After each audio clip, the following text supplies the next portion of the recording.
નમસ્કાર, મંતવ્ય ન્યૂઝમાં આપનું સ્વાગત છે. હું છું આપની સાથે લખમા.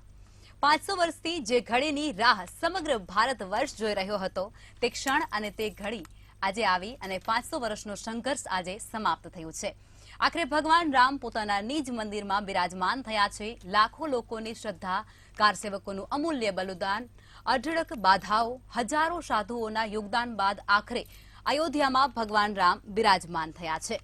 ત્યારે સમગ્ર દેશ આજે રામના રંગે રંગાઈ ગયો છે. ઠેર ઠેર દિવાળી જેવો માહોલ પણ જોવા મળી રહ્યો છે. કહી શકાય કે આજે ભારતમાં બીજી દિવાળી હતી, તો એ પણ ખોટું નથી, કારણ કે લોકોએ ભારે શ્રદ્ધા, ઉત્સાહ અને આતશબાજીથી રમતોત્સવની ઉજવણી કરી છે. ત્યારે ઉત્સવને લઈ અને લોકોમાં હજુ પણ ઉત્સાહ ઘટી નથી રહ્યો, કારણ કે આ ઘડી સંપૂર્ણ કાળમાં ફક્ત એક જ વાર આવવાની હતી અને તેમાં પણ 500 વર્ષના ખૂબ લાંબા સમયગાળાની રાહ જોયા બાદ આખરે આ ક્ષણ આવી છે. સમગ્ર દેશ જ્યારે રામમય બની ગયો છે અને રામ રામનો નાદ ગુંજી રહ્યો છે, ત્યારે આજ મુદ્દે કરીશું આજનો સીધો સંવાદ.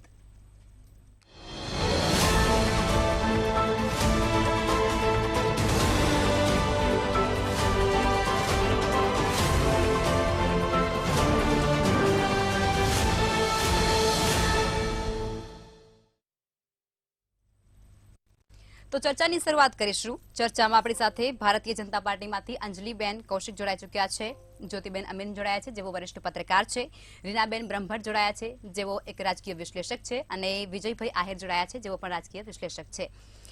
અંજલિબેન, આપ જણાવો કે આજે પ્રાણ પ્રતિષ્ઠા કરવામાં આવે છે અને ત્યારબાદ વડાપ્રધાન નરેન્દ્ર મોદી દ્વારા સૂર્યોદય યોજનાની જાહેરાત કરવામાં આવી છે. શું કહેશો આ મુદ્દે આપ?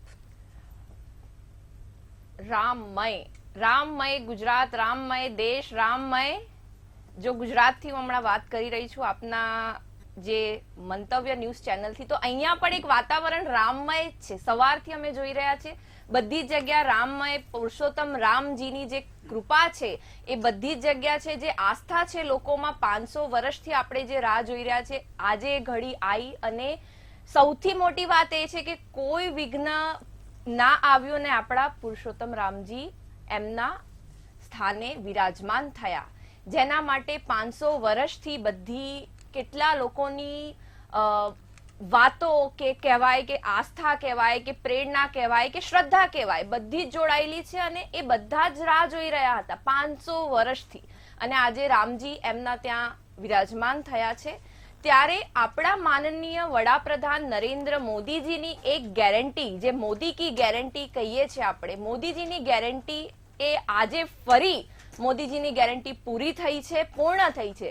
એવા ઘણા કાર્યો, કારણ કે જો 500 વર્ષ પહેલા, હું નથી કહેતી કે રાજકીય પાર્ટી હતી, કોઈ રાજકીય પાર્ટી નથી, પણ આને જ્યારે 1984માં જ્યારે વિશ્વ હિન્દુ પરિષદે પત્ર લખીને કીધું હતું કે અમારા જોડે આપ સમર્થકમાં આવો, ત્યારે ભારતીય જનતા પાર્ટી એક એવી પાર્ટી હતી જેણે પોતાનો સમર્થક આપ્યો અને ત્યાંથી જે એ લોકોએ પ્રયાસો ચાલુ કર્યા અને આજે જઈને પ્રયાસ પૂરા થયા છે અને આપણા રામજી, પ્રભુ શ્રી રામ વિરાજમાન થયા છે. પ્રભુ શ્રી રામ એટલે પ્રભુ શ્રી રામને એક આપણે આદર્શ પુત્ર કહીએ છીએ, એક આદર્શ મિત્ર કહીએ છીએ, એક આદર્શ ભાઈ પણ કહીએ છીએ અને એક આદર્શ પતિ. બધી રીતે આપ જોશો તો પ્રભુ શ્રી રામથી આપણને આદર્શ મળે છે. અને આજનો વાતાવરણ આપ જોશો રામમય, બધી જ જગ્યાએ.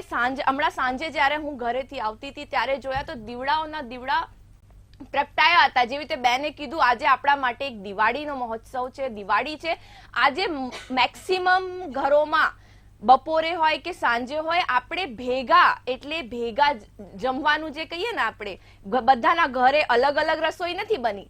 મોસ્ટ ઓફલી જ્યાં પણ જોઈએ ત્યાં સમૂહમાં રસોઈ બની છે અને સમૂહમાં આપણે પ્રસાદ લીધો છે. એવો વાતાવરણ છે. અને આ વાતાવરણ ફક્ત ને ફક્ત આપણા ભારતમાં નથી. આ જે વાતાવરણ આપણને મળી રહ્યો છે, તમે જોશો તો બહાર વિદેશોમાં પણ આની ઉજવણી થઈ રહી છે. કારણ કે ભારત ઉપર તો વિશ્વની નજર હોય છે અને પ્રભુ શ્રી રામ છે વિશ્વમાં પણ લોકો એમની પૂજા કરતા હોય છે, આસ્થા કરતા હોય છે. એમના કાર્યક્રમો વિશ્વમાં પણ થયા છે.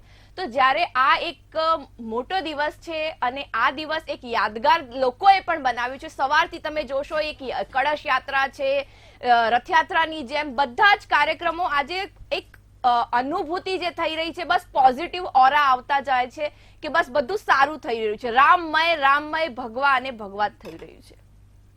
જી બેન, પણ આ સૂર્યોદય યોજના છે એના વિશે તમે માહિતી આપો અમને થોડી. સૂર્યોદય યોજના છે એના વિશે હું આપને માહિતી ચોક્કસથી આપીશ, પણ એના પહેલા હું તમને એક વસ્તુ બીજી પણ જણાવું છું કે આજે ભારતીય જનતા પાર્ટી નરેન્દ્ર મોદીજી દ્વારા જે પણ ઓવરઓલ હમણાં સુધી જે બહેનોની યોજના હોય કે બધી જ યોજના હોય એ ડિટેલ ઓલવેઝ લોકો સુધી પહોંચાડવામાં આવી છે. સાથે સાથે મોદીજીની જે ગેરંટી છે, જેવી રીતે એમણે 370ની કલમ જે કીધું છે એ કર્યું છે, બધી જ વસ્તુ એ પૂર્ણ કરવામાં આવે છે અને થોડાક સમયમાં જે સૂર્યોદય યોજના છે એના વિશે પણ આપને માહિતી મળી જશે. જી ચોક્કસથી. જ્યોતિબેન, આપ જણાવો કે જે ક્ષણની રાહ આખું વિશ્વ, આખું ભારત વર્ષ જોઈ રહ્યો હતું, સદીઓ વીતી ગઈ હતી, તે ક્ષણ આખરે આવી છે અને ભગવાન શ્રી રામ નિજ મંદિરમાં બિરાજમાન થયા છે. કેવી અનુભૂતિ થઈ રહી છે આપને? આજે અનુભૂતિનો પ્રશ્ન તો એવો છે કે આખો દેશ જ્યારે રામમય છે, ભક્તિમય છે, તો અત્યારે ભગવાનની ભક્તિ અને શ્રદ્ધાનું એ વાતાવરણ છે કે આજે તો રામલલ્લાનો સાચે જ અવતરણ થયું હોય એવો માહોલ લાગી રહ્યો છે. અને ઘણી બધી રીતે એમ કે જે ભવ્યતાથી આપણું આ જે રામ મંદિરનું પ્રાણ પ્રતિષ્ઠાનો મહોત્સવ થયો છે, અને એટલું કહેવા દો મને કે આ ફક્ત આપણા દેશમાં જ નથી. મારી પાસે અમુક વિડીયો આવ્યા છે જે મારા પરદેશમાં રહેતા રિલેટિવ્સે પણ મોકલ્યા છે. લંડનમાં, અમેરિકામાં, કેનેડામાં, બધે બીજા જ્યાં જ્યાં હિન્દુઓ વસે છે ત્યાં આજે બધે જ ઉત્સવનું વાતાવરણ છે. ત્યાં પણ ઢોલ નગારા સાથે રેલી નીકળી રહી છે અને અહીંયા પણ મેં જોયું ગામડે ગામડે શોભાયાત્રાઓ નીકળી છે. ગઈકાલથી ખરેખર તો આખો ઉત્સવનો માહોલ છે અને આજે પણ આખો દિવસ ઉત્સવનો માહોલ રહ્યો છે. ને અત્યારે હું જ્યારે અહીંયા આવતી હતી ત્યારે બધે મેં લાઇટિંગ જોઈ છે, દિવાળીની જેમ ફટાકડા ફૂટી રહ્યા છે અને લોકો ખૂબ શ્રદ્ધાથી ઘરે ઘરે રંગોળી પૂરાઈ છે, ઘરે ઘરે દીવડા થયા છે. હવે એક વસ્તુ છે કે જે વિપક્ષો કહે છે કે ભાઈ આ બીજેપીનો ચુનાવનો એજન્ડા છે, તો ભાઈ સંઘર્ષ પણ બીજેપી વાળાએ જ કર્યો છે. તો અને આ તો 32 વર્ષથી એમનો એજન્ડા હતો, આજનો નથી, એમને ખબર છે. પણ જ્યારે એ વસ્તુ પૂરી થઈ છે, હવે જો વિપક્ષોએ અત્યારે રાજનીતિના ચશ્માથી એ લોકો જુએ છે ને એટલે આમાં એમને ચુનાવ લાગે છે. બાકી આનું ડિક્લેરેશન તો 1.5 વર્ષ પહેલા જ થયું હતું, આ દિવસનું, આ મુહૂર્તનું. બીજી વસ્તુ એ કે જે વસ્તુ આજે એ લોકો જો જનપ્રતિનિધિ તરીકે જોતા હોત તો આજે કરોડો લોકોની ખુશી સાથે એ પણ સહભાગી થાત. કારણ કે તમે જ્યારે જનતા છે એ કઈ પોલિટિક્સને લીધે નથી, એમને એક શ્રદ્ધા છે, એમના પોતાની એક આસ્થા છે રામ માટે, એના માટે થઈને આજે એ લોકો ઉત્સવ મનાવી રહ્યા છે. તો ખરેખર થવું એ જોઈએ કે વિપક્ષો પણ છેલ્લે તો લોકપ્રતિનિધિ છે, તો એમણે રાજનીતિના ચશ્મા બાજુ પર મૂકીને એક લોકપ્રતિનિધિ તરીકે આમાં સામેલ થયા હોત તો આમાં બહુ જ 4 ચાંદ લાગી જાત. જે હશે તે પણ આમાં છેલ્લે રામનો હુકમ થયો અને રામ મંદિર બન્યું અને એમાં મોદીજી એમાં નિમિત્ત બન્યા, તો ખરેખર આજે ખૂબ આનંદનો વિષય છે. જી ચોક્કસથી, બિલકુલ. રીનાબેન, આપ જણાવો કે આ સૂર્યોદય યોજના છે તે અત્યારે સરાહનીય છે, કારણ કે આ યોજના અંતર્ગત 1 કરોડથી પણ વધારે જે ઘરો છે તેને સૂર્ય ઉર્જા મળશે. તમે આ યોજનાને કઈ રીતે જોઈ રહ્યા છો? જી લખમા, ખરેખર યોજના ખૂબ સારી છે, પરંતુ મને એવું લાગે છે કે અંજલિબેને જે કહ્યું એ પ્રમાણે આજે જ્યારે આખો ઉત્સવ જ કહી શકાય કે ખરેખર સૂર્યોદય જેવું લાગે છે આમ જોવા જઈએ તો. એટલે લોકોનું ધ્યાન અત્યારે ખરેખર આ યોજનાઓના કરતા ખરેખર રામ મંદિર જે ભેટમાં મળ્યું છે, કહી શકાય સદીઓના સંઘર્ષ બાદ એની ઉજવણી કહી શકાય કે વિશેષ છે. આપણે જોઈએ છે કે સૂર્યોદય યોજના ત્યાં અયોધ્યામાં જ અત્યારે લગાવવામાં આવશે, એટલા માટે હું એ સંદર્ભમાં તમને પૂછી રહી છું. જે લોકો હવે આપણે જોઈએ છીએ કે વીજળીનો જે વપરાશ છે એ વધવાના પગલે તમે જુઓ કે ખરેખર કહે છે કે સોલર સિસ્ટમ હોય અથવા તો સૂર્યોદય યોજનાઓ જે હોય એના થકી તમે જ્યારે ખરેખર વીજળી મેળવો તો તમને એક સાથે ઘણા બધા બેનિફિટ થાય છે. એટલે ક્યાંક ને ક્યાંક કહી શકાય કે આ લોકો માટે લોકોભીગી યોજના છે. પરંતુ મારે લખમાં આ વાત સાઈડમાં રાખીને આજે રામ મંદિર વિશે જ મારે કહેવું છે, કેમ કે મારા મનમાં પણ એટલો ઉત્સાહ છે. કેમ કે તમે જુઓ કે એવા બનાવો પણ આ સાથે નોંધાયેલા છે. તમે જુઓ તો ખરેખર કે જે કહી શકાય ઐતિહાસિક છે અને ક્યાંક આશ્ચર્યજનક પણ છે. આ સાથે આ બધા બીજી વાત કરી છે, પણ હું તમને કહું કે લગભગ 1949માં તમે જુઓ કે રામ મંદિરના અડધી રાત્રે જે તાળા ખુલ્યા હતા, એક વસ્તુ એ છે.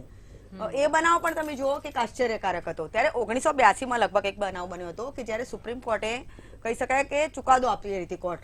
ત્યારે તમે જુઓ કે આપણા માટે ભગવાન ખરેખર કેટલા હાજર હોય છે ખરેખર, અને લોકોની કેટલી શ્રદ્ધા હોય છે એ વિશે તમે જોવા જાઓ તો એક જે બંદર હતો એ કહી શકાય કે કોર્ટની બહાર લગભગ તમે જો આખો દિવસ બેસી રહ્યો જ્યાં જજમેન્ટ આવી ત્યાં સુધી, અને એ પણ તમે જુઓ તો એવું કહેવાતું હતું કે એને ખાધું નહીં, પીધું નહીં, કંઈ જ ના કર્યું. એટલે આ જે બનાવો જે છે એ પ્રકારે આપણને ક્યાંક ને ક્યાંક નિર્દેશ કરે છે કે ખરેખર હનુમાન દાદાથી થઈને રામ ભગવાન ક્યાંક આપણી આસપાસ વસે જ છે, અને ક્યાંક ને ક્યાંક લોકોને અહેસાસ કરાવે છે કે ખરેખર હાજર છે, લોકોની આસ્થા હોય છે. એટલે એવું નથી કે આ કહી શકાય કે કોઈ કાલ્પનિક પાત્રો છે કે નથી કે શું છે, કેમ કે આસ્થા સાથે કહી શકાય કે આસ્થાથી મોટું કંઈ જ નથી. અને શ્રદ્ધાનો જ્યારે વિષય હોય ત્યારે આપણે આજે જોયું છે કે લોકોમાં કહી શકાય કે તમે જે યોજનાની વાત કરી, ખરેખર કોઈની યોજના, કોઈ લાણી કે કોઈ બેનિફિટ કે ઇલેક્શન કંઈ જ નથી દેખાઈ રહ્યું. લોકોમાં ફક્ત ને ફક્ત આસ્થાના ઘોડાપુર એ પ્રકારે ઉમટ્યા છે. તમે જુઓ કે ખરેખર બીજી દિવાળી આપણે કહી શકાય કે આજે આપણે મનાવી રહ્યા છીએ, અને સવારથી લઈને આમ જોવા જઈએ તો ઠેર ઠેર રામ નામના જપો, ક્યાંક કહી શકાય કે કોન્સ્ટન્ટ ભજનો, સંગીત, ગીત, વરઘોડા, એટલે આખું ઉત્સાહભર્યું જે વાતાવરણ છે એમાં તમે જુઓ કે ભલે મોદીજીએ જાહેરાત કરી છે પરંતુ કોઈનું ધ્યાન એ જાહેરાત પર નથી. અત્યારે અંજલિબેનને વધારે ખ્યાલ હશે કે કોઈએ ધ્યાન આપ્યું જ નથી, કેમ કે લોકોને આજે સદીઓની કહી શકાય કે સફર બાદ, સંઘર્ષ બાદ એમના આરાધ્ય જે દેવ છે, જે કહી શકાય કે રામ, કૃષ્ણ, વિષ્ણુ, જે હિન્દુઓના કહી શકાય કે મુખરાના આરાધ્ય દેવ છે, એમનું મંદિર આજે જેમની જન્મભૂમિમાં ફરી પરત મળ્યું છે, અને એમાં કેટલા લોકોના લોહી રેડાયા છે, કેટલાક લોકો શહીદ થયા છે. તમે જુઓ કે જે રામ મંદિરના ઈંટોનો રંગ જે લાલ છે એમાં લોકોનું લોહી ભળેલું છે. એટલે કહી શકાય કે આ યોજનાઓનું અત્યારે લોકો ખરેખર કહી શકાય કે એટલી કોઈનું ધ્યાન નથી, પરંતુ સાકાર થશે જરૂર. ચોક્કસથી રીનાબેન, આજે રામમય વાતાવરણ છે તો આપણે એ વસ્તુ પર જ ધ્યાન રાખીશું. વિજયભાઈ, આપ જણાવો કે અનેક તર્ક વિતર્ક થયા, આક્ષેપ પ્રત્યાક્ષેપ થયા, અને આ બધા વચ્ચે ભગવાન શ્રી રામ પોતાના નિજ મંદિરની અંદર પ્રવેશ્યા છે અને બિરાજમાન થયા છે. શું કહેશો આ મુદ્દે?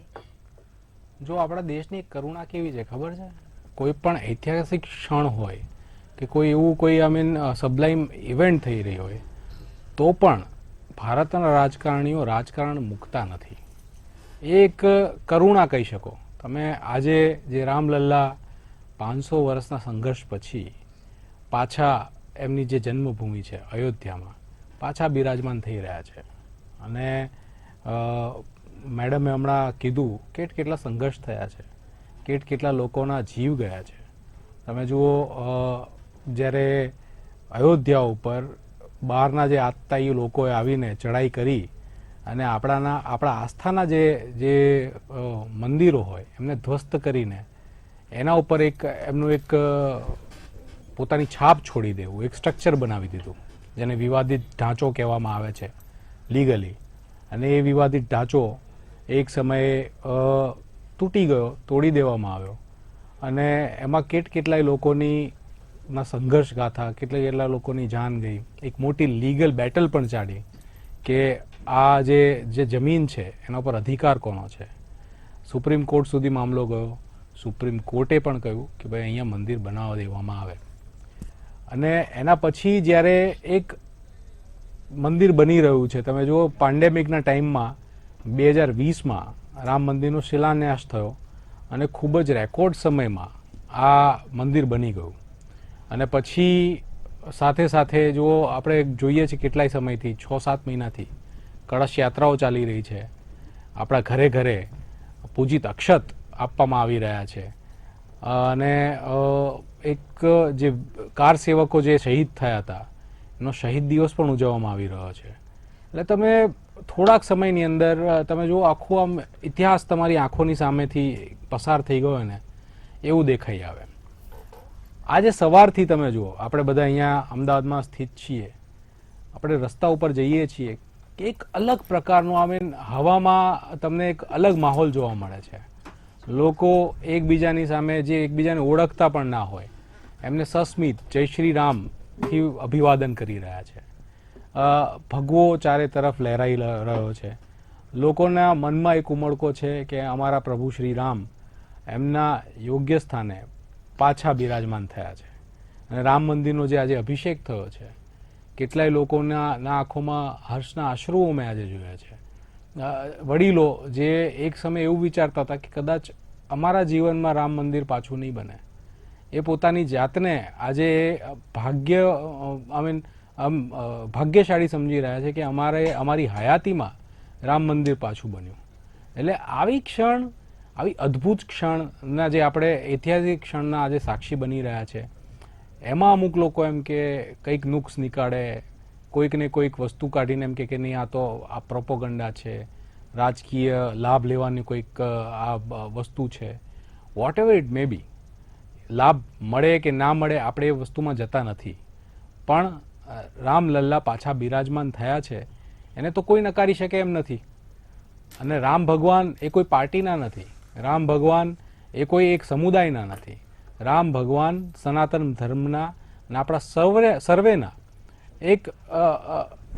એક એવા મહાપુરુષ છે, એક એવા દેવ છે જે આરાધ્ય દેવ છે જે બધા માટે પૂજનીય છે. તો આપણે અત્યારે બધા જ વિવાદોને સાઈડમાં મૂકીને રામમય થવું જોઈએ અને આ ઐતિહાસિક ક્ષણના સહભાગી થવું જોઈએ. ચોક્કસથી વિજયભાઈ, બિલકુલ. અંજલિબેન, આપ જણાવો કે સદીઓની ધીરજનું આજે ધરોહર મળ્યું છે એવું વડાપ્રધાન દ્વારા કહેવામાં આવ્યું છે. ખૂબ જ સત્યતા છે આ જે સંકલ્પ છે તેમાં અને સંદર્ભમાં પણ. શું કહેશો? ચોક્કસથી, કારણ કે માનનીય વડાપ્રધાન નરેન્દ્ર મોદીજી જાણે છે કે જ્યારે 4 લાખ કાર સેવકો એ બલિદાન આપ્યું હતું, એ ટાઈમે એક નારા જોડે આપતા હતા, હિન્દુ રક્તના ટીપે ટીપે મંદિર બનશે ઈંટે ઈંટે. આ એક નારો હતો. એનાથી એ કહેતા હતા કે આ નારા કહેતા કહેતા કેટલા લોકોએ બલિદાન આપી દીધું. એક બીજો નારો એવો હતો, કહેતા હતા રામલલ્લા હમ આएंगे, ભવ્ય મંદિર બનાएंगे. અને આજે જ્યારે આપણે રામલલ્લાના મંદિરનું જે દ્રશ્ય જોઈ રહ્યા છે, અયોધ્યા જે જોઈ રહ્યા છે, આવું લાગે છે આપણે રામમય થયા છે એવું નથી, અયોધ્યામય પણ થઈ ગયા છે. આજે આ જે લડાઈ હતી એ ફક્ત ને ફક્ત ખાલી રામ મંદિર માટે નથી, કારણ કે રામ મંદિર તો લાખો રામ મંદિર છે, પણ આ રામ જન્મભૂમિની લડાઈ હતી. આ એ રામ જન્મભૂમિ છે જેના માટે 500 વર્ષથી લોકો રાહ જોઈ રહ્યા હતા. તો મોદીજીએ જે નરેન્દ્ર મોદીજીનું એક જ હતું, આજે 1984 થી આપ પછી ભારતીય જનતા પાર્ટીના કોઈ પણ મેનિફેસ્ટોમાં જે જોશો તો સૌથી પહેલી લાઈન લખેલી હશે રામ મંદિર. ત્યારે ઘણા લોકોએ, જેવી રીતે ભાઈએ કીધું, સાચી વાત કીધી છે કે આવા સમય પણ લોકો પોલિટિકલી હાર્મ કરતા નથી જોડતા કે આમ છે કે તેમ છે. હું તો એ કહું છું કે આ ટાઈમે તો પ્રભુ શ્રી રામના કદાચ એમના ઉપર આશીર્વાદ નહીં હોય ત્યારે જ એમના ઉપર આવા વિચારો આવતા હશે. કારણ કે જ્યારે આજે તમે જોશો, એમણે ભાઈએ કીધું કે આપણે બહાર જઈએ ઓળખતા ના હોય એ જય શ્રી રામ કહે છે, તો આવા ટાઈમે તમે વિઘ્ન કેમ ઉભા કરવા માંગો છો? આ કોઈ પોલિટિકલ નથી. આ 500 વર્ષ પહેલા તો અમારી પોલિટિકલ પાર્ટી હતી નહીં. આ 500 વર્ષ જૂના જે 500 વર્ષ પહેલા લોકો રાહ જોતા હતા એમને પણ આજે ન્યાય મળ્યું છે. આટલા 500 વર્ષમાં જેટલા લોકો છે બધાને ન્યાય મળ્યું છે. અને હા, નિમિત્ત પાત્ર અમારા વડાપ્રધાન નરેન્દ્ર મોદીજી ખરા, કારણ કે એમણે જે કીધું એ કર્યું. મોદીજી જે કહે છે એ કરે છે. 370 કલમ હોય, રામ મંદિર હોય કે એવા આગળ ઘણા મંદિર છે જેને હમણાં ફરીથી જ્યાં કંઈક બાકી હશે ત્યાં કામ પૂર્ણ કરવામાં આવશે. અને તમે વિચારો, આજે ભારત દેશ G20 ની વાત કરીએ કે કોઈ પણ જગ્યા વાત કરીએ, 10મા નંબરથી 5મા નંબર આવ્યો અને હવે 3જા નંબર ઉપર જવાનું છે. તો આ ફક્ત ને ફક્ત લોકોની આસ્થા પણ આમાં જોડાયેલી છે, લોકોનો પ્રેમભાવ જોડાયો છે. ફક્ત મોદીજીએ કે ફક્ત સરકારે નહીં, આ બધા આપણે બધા જોડે છીએ, બધાની આસ્થા, બધાના શ્રદ્ધાથી. અને છેલ્લે પ્રભુ શ્રી રામને કોણ રોકી શકે છે? પ્રભુ શ્રી રામનો દિવસ લખેલું હતું કે આજે 22 જાન્યુઆરીએ એ ત્યાં વિરાજમાન થવાના હતા અને આ ટાઈમે જ વિરાજમાન થવાના હતા. નિમિત્ત પાત્ર અલગ બને છે, પણ છેલ્લે મને ખૂબ આનંદ છે કે આ સમયે આપણે સૌ એમના સમક્ષ આપણે બધા આનું અનુભૂતિ કરી રહ્યા છે કે હા ભાઈ, જ્યારે આજથી આપણે જ્યારે ગયડા થઈશું અને આપણા દીકરાઓ કે દીકરીઓને કે પોતરા પોતરીને કહીશું કે ભાઈ રામ મંદિર બન્યું હતું ત્યારે હું સાક્ષી હતી, એની મારા સામે જ બન્યું હતું. એટલે આપણે સૌ, હું તો એ જ કહીશ કે રામમય જે થઈ ગયું છે એના માટે સવાર સાંજ પ્રભુ શ્રી રામનું ધન્યવાદ, પ્રભુ શ્રી રામનું ભજન કીર્તન બધે જ ચાલે છે. હમણાં રસ્તામાં જોયું સુંદરકાંડ થી લઈને બધી જ વસ્તુ ચાલે છે. તો પ્રભુ શ્રી રામના આગળ તો એ પુરુષોત્તમ રામ છે. એમની લીલા હતી ત્યારે જ આજે મંદિર બન્યું છે અને આ લાખો દર્શકો અને લાખો લોકોની આસ્થા જોડે આજે બધાની આસ્થા શ્રદ્ધા પૂરી થઈ છે. એના માટે હું સૌને પણ અભિનંદન આપું છું. ચોક્કસથી, બિલકુલ. જ્યોતિબેન, આપ જણાવો કે સેંકડો વર્ષોની પ્રતીક્ષા અને પ્રતિજ્ઞા આજે પૂર્ણ થઈ છે, શું કહેશો? મેં આના સંઘર્ષના અમુક લેખ આર્ટિકલ્સ વાંચ્યા હતા અને ત્યારે ખબર પડી હતી કે ખરેખર આ વિવાદ જગાવવામાં રાજકીય પક્ષોનો જ ફાળો હતો, નહીં તો આટલું બધું થાત નહીં. કારણ કે 80s એક આપણા પુરાતત્વવિદ હતા બીબી લાલ કરીને, એમણે ત્યાં આગળ ખોદકામ કરીને અને અયોધ્યાની આજુબાજુમાં ખોદકામ કરીને સર્વે કાઢ્યો હતો કે હા, આ ખરેખર અહીંયા રામ મંદિર હતું અને અયોધ્યા પણ જૂની નગરી ત્યાં હયાત હતી. નંદીગ્રામ ને હનુમાનગઢી ને બધે એમણેથી ખોદીને બધા કાઢ્યા હતા. પણ કમનસીબે એ રિપોર્ટ દબાવી દેવામાં આવ્યો અને પછી વારંવારની વિનંતી છતાંય જ્યારે એક વખત આ કોર્ટમાં કેસ ગયો, કારણ કે પછી જ્યારે VHP ને ખબર પડી અને RSS ને ખબર પડી ને એ લોકોએ મુદ્દો પોતાના હાથમાં લીધો અને એ વખતે બીજેપી એક ઉભરતી પાર્ટી હતી એટલે એમને પણ સપોર્ટ કર્યો અને સ્વયંભૂ રીતે પછી લોકોનો પણ એમને સપોર્ટ મળ્યો. પણ ત્યાં સુધી આ હવનમાં હડકા નાખવાનું કામ સતત એ સત્તારૂઢ કોંગ્રેસ પાર્ટી અને સમાજવાદી પાર્ટીએ બહુ જ જુલમ ઢાયા. રિપોર્ટ દબાવી દેવામાં આવ્યા. ત્યારે મને એટલે કે અંદાજો આવ્યો કે કેટલું બધું સંઘર્ષ થયો છે, લોહી રેડાયું છે ફક્ત આ પાર્ટીઓની એ મુસ્લિમ તુષ્ટિકરણની જીદને લીધે. કારણ કે એ ચાલુ પણ નહોતી એ મસ્જિદ અને ખરેખર તો એ લોકો ત્યાં આગળ આપી દેવા તૈયાર હતા, પણ અંદર પોલિટિક્સ રમવાના નામે એને વિવાદ બનાવી દેવામાં આવ્યો. એટલે જેવી રીતે અત્યારે વિપક્ષો કહી રહ્યા છે કે ભાઈ રામ તો સૌના છે, પણ મારે એક વસ્તુ કહેવી છે કે ભાઈ તમે રામ પોતાના નથી સમજતા. પોતાના સમજતા હોત તો અત્યારે પોતાનો અહંકાર કે રાજનૈતિક લાભાલાભ બાજુમાં મૂકીને લોકોની આસ્થા, લોકોના ઉત્સાહ સાથે તમે જોડાત અને તમે ફરી વખત પ્રૂવ કર્યું કે તમે લોકો હિન્દુ વિરોધી છો, પહેલા પણ હતા. નહીં તો આ બધું સરળ રીતે જે કામ પતતું હતું તો એમાં પછી ધરાર એટલે કે વિવાદ ઉભો કરવાની જરૂર જ ક્યાં હતી? તો આ જ મંદિર 30 વર્ષ પહેલા બની ગયું હોત, પણ જેવી રીતે ઉપરવાળાએ લખ્યું હોય ધાર્યું ધણીનું થાય, એટલે કદાચ આ સંઘર્ષ કર્યા વગર થયું હોત તો કદાચ આટલી બધી લોકોને એમાં ઉત્સાહ ના મળત. જે ઈચ્છા રામ ચાહે એ થાય, એની ઈચ્છા વગર પાંદડું પણ ના હાલે. પણ આનંદની વાત છે કે છેવટે હજારો વિઘ્નો કે સંઘર્ષ બાદ પણ આટલા લોકોનું બલિદાન સફળ થયું છે અને છેવટે એ આપણી જે રામ જન્મભૂમિ હતી એ મુક્ત થઈ છે. ચોક્કસથી, બિલકુલ. રીનાબેન, આપ જણાવો કે 500 વર્ષની રાહ જોઈને જે આખું ભારત વર્ષ બેઠું હતું તે ક્ષણ અને તે ઘડી આખરે આજે આવી છે, શું કહેશો? બિલકુલ લકમા, સાચી વાત છે. આજે આ બધા વર્ણન કરી જ ચૂક્યા છે એટલે મારે કંઈ વર્ણન કરવાની જરૂર નથી, પરંતુ આ એક ઐતિહાસિક વિજય છે. આ ઐતિહાસિક ધરોહર હતું. એક બહુ સીધી વાત છે ખરેખર દલીલો કરતા કે રામ ભગવાન હતા અયોધ્યા. આપણા વર્ષોના વેદોમાં પુરાણોમાં ઉલ્લેખ છે સ્પષ્ટપણે. અને રામ સેતુ પણ તમે જુઓ કે જે હજી હયાત છે, તમે જુઓ તો. એટલે કોંગ્રેસ પણ એ પાપ કરવા જઈ રહી હતી કે રામ સેતુ કહી શકાય કે વચ્ચે આવન જાવનમાં વાહનોના કહી શકાય કે જે લોજિસ્ટિકમાં નડતરૂપ બને છે એ તોડવાની તૈયારીમાં હતી, પરંતુ સદનસીબે તૂટ્યો નથી. એટલે તમે જો જે ઉલ્લેખ હતો એટલે 5000 વર્ષ પહેલાના જે કહી શકાય કે એ પથ્થરો હતા અને એ જ સમય તમે જુઓ તો વેદોમાં પણ આપણો ક્યાંક મેળ ખાય છે. એટલે આ બધી જ વસ્તુઓ હતી એટલે સાબિત કરી આપે છે કે રામ હતા, આ બધો સંઘર્ષ થયો હતો, રામાયણ રચાયું હતું અને સીતાજીને ખરેખર કહી શકાય કે અપહરણ થયું હતું. બધી જ કહી શકાય કે જે આખી આપણી આગળ જે કહી શકાય કે રામકથા છે એ સત્ય હતી. અને એટલે રામની જે જન્મભૂમિ હતી એના પર સીધી વાત છે કે હિન્દુઓના જે આરાધ્ય દેવ છે વિષ્ણુ ભગવાનનો અવતાર કહી શકાય કે રામ એટલે, તો એક મંદિર ત્યાં બનવું જોઈએ. કેમ કે આપણે જોઈએ કે 1528 ની આજુબાજુ કહી શકાય કે બાબરના જે મંત્રી હતા એણે મીરબાંકી એણે તોડવાનું એ પાપ કર્યું હતું. અને લગભગ તમે જુઓ કે સોમનાથ મંદિર હોય કે હિન્દુઓના મથુરા મંદિર હોય, લગભગ તમે જુઓ કે જે લોકો યાત્રાળુઓ જે ચડીને આવતા હતા એ લોકો તમે જુઓ કે હિન્દુઓને પોતાને ઠેસ પહોંચાડવા અને દબાવીને રાખવા માટે અને કહી શકાય કે એક ધાર્મિક કટ્ટરતાના લીધે આ મંદિરો તોડતા અને ત્યાં મસ્જિદો બનાવતા. એટલે આપણી પાસે કહી શકાય કે આવો વિશાળ એક કહી શકાય ઇતિહાસ પડેલો છે. એટલે એક સીધી વાત છે કે આજે જયારે આરાધ્ય દેવ હોય રામ, મેં હમણાં જેમ કહ્યું કે વિષ્ણુ ભગવાનનો અવતાર, તો સીધી વાત છે કે લોકોની એક આસ્થા જોડાયેલી હોય અને લોકોને એક દુઃખ પણ હોય મનથી કે એમની પોતાની જે જન્મભૂમિ છે ત્યાં જ એમનું મંદિર નહીં. પ્રશ્નાર્થ ત્યાં આવતો હતો કે રામના મંદિરો તો હજારો હોય દેશમાં, પરંતુ જ્યાં એમની જન્મભૂમિ હોય ત્યાં કેમ નહીં. અને જ્યોતિબેને જેમ કહ્યું કે પુરાવા મળેલા છે, પરંતુ એક વસ્તુ એ પણ છે કે 1982 તમે જુઓ કે રામ મંદિરના તાળાવ ખોલાવનાર પણ રાજીવ જ હતા. એટલે રાજીવ ગાંધી કહી શકાય કે એ પક્ષમાં હતા.